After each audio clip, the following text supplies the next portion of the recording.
Hi friends, welcome to my channel Priyatarangalu audio stories in Telugu. ఈ channel మీకు నచ్చితే subscribe చేయండి. రుద్రాక్ష పార్ట్ 46. అదే అదే అంటూ తడబడిపోతుంది. ఆమె ఏం చెప్పాలో అర్థం కాక, ఏంటి మేడం, కొత్తగా నత్తి కూడా వచ్చిందా అంటూ అల్లరిగా అడుగుతాడు. చిరుకోపంగా చూసి వెంటనే బాధగా పెట్టేస్తుంది ఆమె మొహం. ఇప్పుడు దేనికింత దిగులు అంటాడామె చెంప మీద చేయి వేసి లాలనగా. అంతే, కంటి నుండి జలజల కన్నీటి బొట్లు రాలిపోతాయి. అదిగో, మరలా ట్యాప్ తిప్పేశావా? నీకెన్నిసార్లు చెప్పాను ఏడవద్దు అని. మాట అస్సలు వినడం లేదు నువ్వు అంటాడు కోపం నటిస్తూ. పోయినసారి ఊరికి వెళ్ళి దెబ్బ తాకించుకుని వచ్చారు. ఈసారి మీరు ఊరికి వెళ్తుంటే మరలా అందుకే భయం వేస్తోంది. ఎందుకో తెలియదు, మీ విషయంలో నాకు తెలియకుండానే నేను వీక్ అయిపోతున్నాను అంటూ ఏడ్చేస్తుంది ఆకృతి. ఇలా మాట్లాడుతున్నందుకు క్షమించండి అంటూ. ఆమె మాటలు అతని హృదయాన్ని కదిలిస్తాయి. ముఖ్యంగా తన కృతి కన్నీళ్లు అస్సలు చూడలేకపోతాడు. వెంటనే గట్టిగా హక్ చేసుకుంటాడు. అతను హక్ చేసుకోగానే షాక్ అయిపోతుంది ఆకృతి.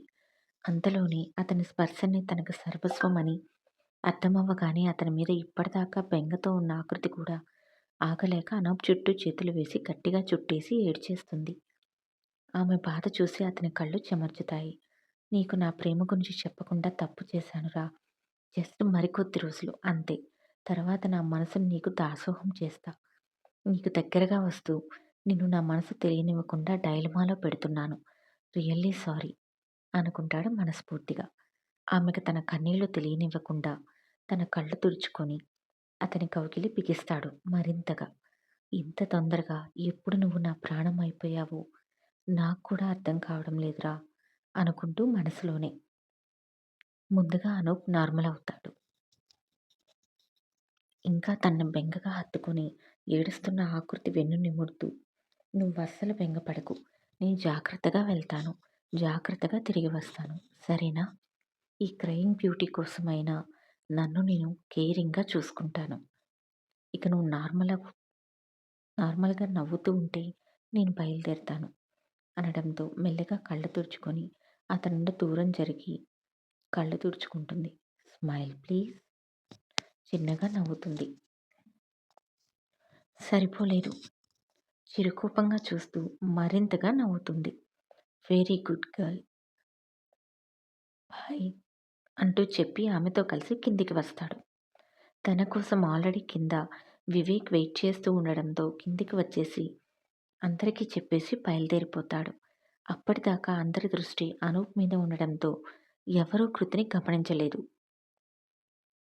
గమనించి ఉంటే వెంటనే అర్థమైపోయేది తను ఏడిచినట్లుగా. అందుకే అనూప్ వెళ్ళిపోగానే వాళ్ళ ఆకృతి వైపు తిరిగే లోపలనే ఆకృతి వాళ్ళని క్రాస్ చేసి ముందుకు వెళ్ళి తన హ్యాండ్ బ్యాగ్ తీసుకొని వెనక్కి తిరగకుండా బయలుదేరుతున్నానని చెప్పి ఆఫీస్కి వెళ్ళిపోతుంది. అతనిచ్చిన ఫైల్స్ కూడా జాగ్రత్తగా తీసుకొని ఇంటిలో నుండి బయటకు వచ్చేస్తుంది కృతి. టైం అయిపోయిందిలే, అందుకే హడావుడిగా ఉంది అని చెప్పి ఎవరూ పెద్దగా పట్టించుకోరు. గేటు దాటి బయటకు వచ్చేసరికి తన కోసం క్యాబ్ రెడీగా ఉంటుంది. నేను బుక్ చేయలేదు అంటుంది కంగారుగా కృతి. అనూప్ సార్ బుక్ చేశారు మేడం. ఇక నుండి రోజు మిమ్మల్ని పికప్ అండ్ డ్రాప్ చేసుకుంటాను అంటూ వినయంగా సమాధానమిస్తాడు అతను. ఇదంతా ఎప్పుడు జరిగింది అనుకుంటూ ఆశ్చర్యపోతూ ఆలోచనలో పడుతుంది. రోజు క్యాబ్ అంటే కష్టం కదా, చాలా ఖర్చు అవుతుంది. వామ్మో, అంత డబ్బులా అనుకుంటుంది. ఇలా అయితే కష్టం కదా అనుకుంటూ ఆమె ఆలోచనలో ఉండగానే అనూప్ కాల్ చేస్తాడు. వెంటనే లిఫ్ట్ చేసి, శ్రీ సార్, ఎందుకిది అంటూ అడుగుతుంది. ఆ క్యాబ్ నీకోసమే బుక్ చేశాను. నాతో పాటు ఆఫీస్కి రమ్మంటే బాస్తో పాటు రాకూడదని 1,00,000 రూల్స్ చెప్తావు కదా, అందుకే నీ నీతి సూత్రాలు వినలేక నీకోసమే క్యాబ్ మాట్లాడాను. ఇక నుండి బస్సు మానేసి రోజు ఈ క్యాబ్లో వెళ్ళు. డైలీ నేను పికప్ అండ్ డ్రాప్ చేసుకుంటాడు. టైంకి వచ్చేయవచ్చు. మనకు చాలా కార్లున్నాయి, కానీ వేరే కారులో వెళ్తే ఇప్పటిదాకా బస్సులో వచ్చి ఇప్పుడు రోజు కారులో వస్తే ఆఫీస్‌లో అందరికి డౌట్‌లు వస్తాయి అంటావు. నాకేం ప్రాబ్లమ్ లేదు. కానీ నువ్వే ఇవన్నీ ఎక్కువ ఆలోచించి మనసు పాడు చేసుకొని, నా బుర్రను కూడా స్పూన్ వేసుకొని మరీ తినేస్తావు. అందుకే క్యాబ్ బుక్ చేశాను నీకోసం. అతనికి నువ్వేమీ మనీ ఇవ్వాల్సిన అవసరం లేదు. నేను ఆల్రెడీ పే చేసేశాను.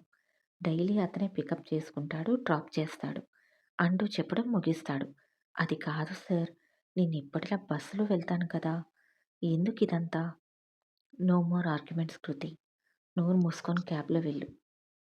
మూతి ముడుచుకొని సరే అంటూ చెప్పి కాల్ కట్ చేసి క్యాబ్‌లో కూర్చుంటుంది. ఇప్పటిదాకా బాధగా ఉన్న మనసు ఆకృతి మాటలతో కొంచెం ప్రశాంతంగా మారుతుంది అనూప్‌కి. సార్, ఎందుకు అఖిల్ సార్ మీ ఇంటికి రాలేదు? తను కూడా అక్కడికే వచ్చి ఉంటే డైరెక్ట్ ముగ్గురం బయలుదేరిపోయేవాళ్ళం కదా!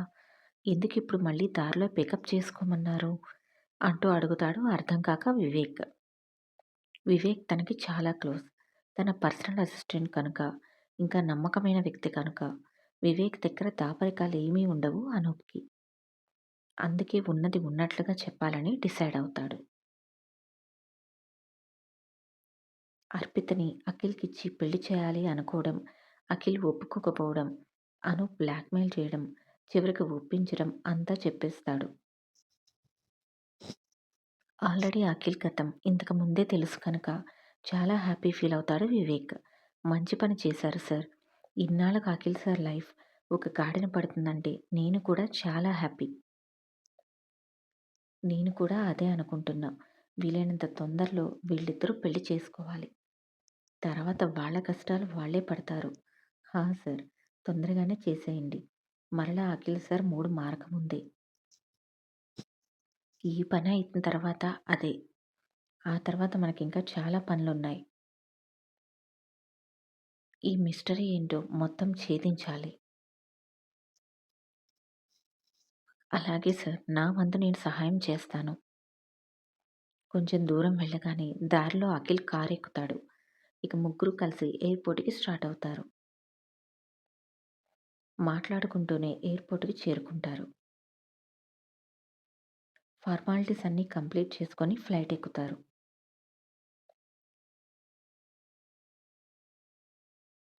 క్యాబ్‌లో ఆఫీస్‌కి చేరుకుంటుంది ఆకృతి.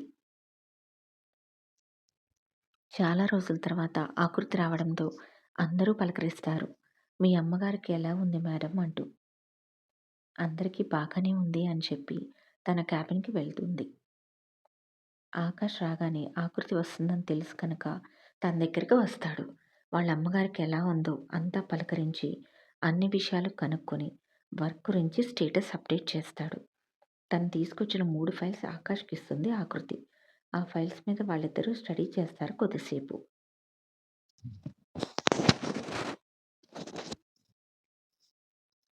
తర్వాత ఇప్పుడు స్టేటస్ ఎలా ఉంది, ఏంటి అనుకుంటూ ఇద్దరూ పూర్తిగా వర్క్‌లో పడిపోతారు డిస్కషన్‌లో. చాలా రోజుల తర్వాత ఇంట్లో ఎవరూ లేకపోవడంతో అంజలి ఇంకా సరస్వతి మాత్రమే మిగులుతారు. రోజు ఎవరి దారిన వాళ్ళు వెళ్ళిపోయిన తర్వాత అంజలి ఒకటే ఉండేది. ఏదో ఒక పని చేసుకుంటూ. పని వాళ్ళతో పనులు చేయించుకుంటూ ఉండేది. ఇవాళ మాత్రం ఆమెకి చాలా హ్యాపీగా ఉంది. తనకు తోడు తన ప్రాణ స్నేహితురాలుంది. అంజలి మాటలు మొదలుపెడుతుంది.